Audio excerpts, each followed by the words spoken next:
चौधरी चरण सिंह जी के बारे में। आज उनका जन्म दिवस है। 1902 के अंदर वे पैदा हुए थे और स्वतंत्रता आंदोलन के अंदर उनकी भागीदारी रही और आजादी के दिनों में ही 1937 के अंदर वो विधायक भी बने। आजादी के आंदोलन में 1930 में 1940 के अंदर वो लगातार जेल रहे और उसके बाद में 52 से लेकर के 67 तक कांग्रेस की पॉलिटिक्स के, कांग्रेस के बड़े नेताओं के अंदर उनकी गिनती होती थी।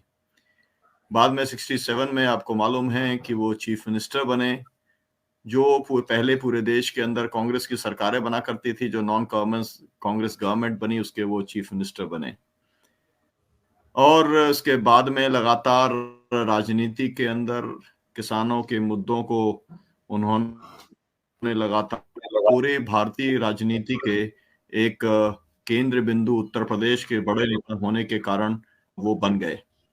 और जब जनता पार्टी बनी तो उनका जो भारतीय लोकदल था उस उन्होंने बीएलडी को का जो है वो शामिल हुआ, जनता पार्टी बनी और जनता पार्टी की सरकार के अंदर वो होम मिनिस्टर रहे और उसके बाद में वो प्राइम मिनिस्टर भी बने।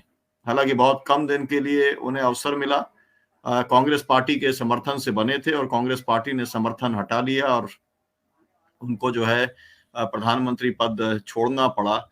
उन्होंने इस्तीफा दे दिया।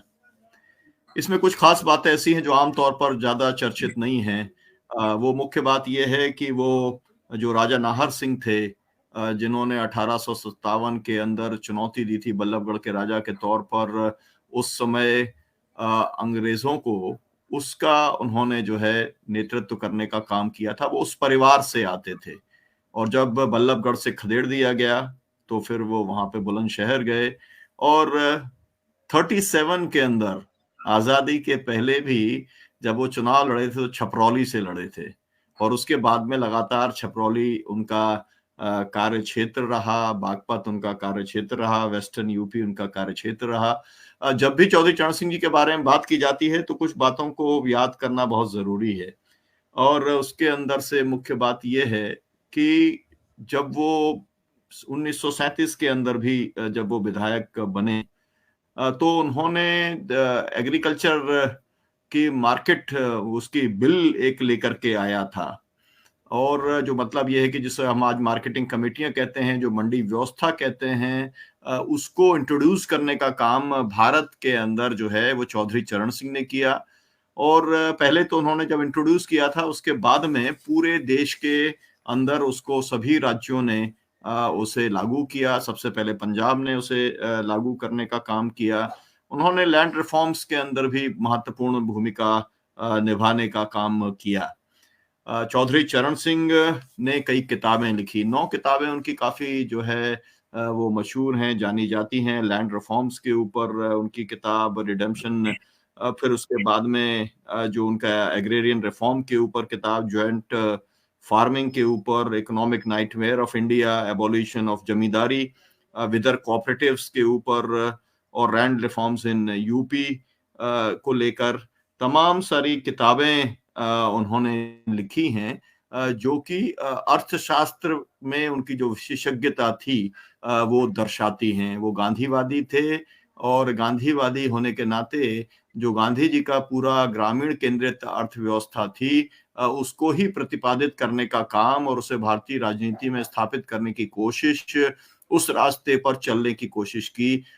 स्वाभाविक तौर पर एक किस्म का जो उनका जो एक मतभेद बना पॉलिसी के ऊपर, वो गांधीयन जो एक एग्रीकल्चर की व्यवस्था थी और जो उस समय जवाहरलाल नेहरू जी थे, उनकी औद्योगिक केंद्रीकरण की जो पूरी व्यवस्था थी, उसको लेकर के काफी ज्यादा उनके एक वैचारिक मतभेद बने। हालांकि वो कांग्रेसी थे। तो हम उन्हें एक कुशल प्रशासक के तौर पर जानते हैं। हम एक ऐसे व्यक्ति के तौर पर जानते हैं जिन्होंने इस दलदल वाली राजनीति, मतलब जो भ्रष्ट राजनीति है, उसके अंदर एक ईमानदार पॉलिटिशियन की ख्याति हासिल करने का काम किया और आज भी उसके ऊपर जो लोग उनसे जुड़े हैं वो नाच करते हैं कि हम एक ऐसे नेता, ऐसी पार्टी और ऐसे इलाके से आते हैं जिसका नेता चौधरी चरण सिंह था, जिसने ईमानदारी की एक मिसाल भारत के अंदर कायम करने का काम किया था। ये बातें मैंने इसलिए बताई कि बहुत सारी बातें जो हैं वो लोग भूल जाते हैं, उनकी चर्चा नहीं होती है और इसलिए ज़रूरी था कि हम उनको लेकर के चर्चा करें। अगर आप देखेंगे अंदर जाकर के, पहले जब आप चौधरी चरण सिंह डालेंगे तो नाम आएगा चौधरी चरण सिंह यूनिवर्सिटी का नाम आएगा, डालेंगे तो चौधरी चरण सिंह के एयर नाम आएगा।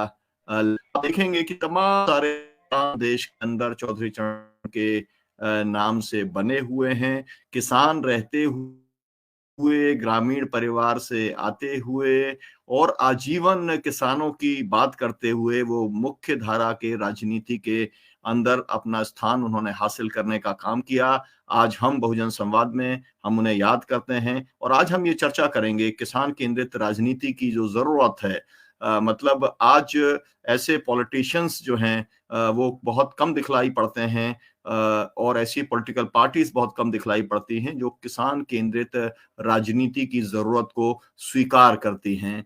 हम इस समय जिस देश काल में रह रहे हैं उसके अंदर पूरी नजर यह है कि देश को किस तरीके से बाजार के अंदर ढकेला जाए, किस तरीके से जो जो केंद्र है वो कॉरपोरेट उसका केंद्र है, अडानी अंबानी उसका केंद्र है, और किसान को कैसे खत्म किया जाए, ये हम लोग देख रहे हैं। हर पॉलिसी इस तरीके की बनती है जिससे कि किसान, किसानी और गांव का खात्मा हो। जिन मुद्दों को लेकर के चौधरी चरण सिंह ने लड़ा था, उन सभी मुद्दों को खत्म करने का, निर्जीव करने का, दरकिनार करने की कोशिश सत्तारूढ़ दल के द्वारा की जा रही है। और इसलिए आज हमने ये विषय चुना कि हम चर्चा करें, और हमारे साथ में आज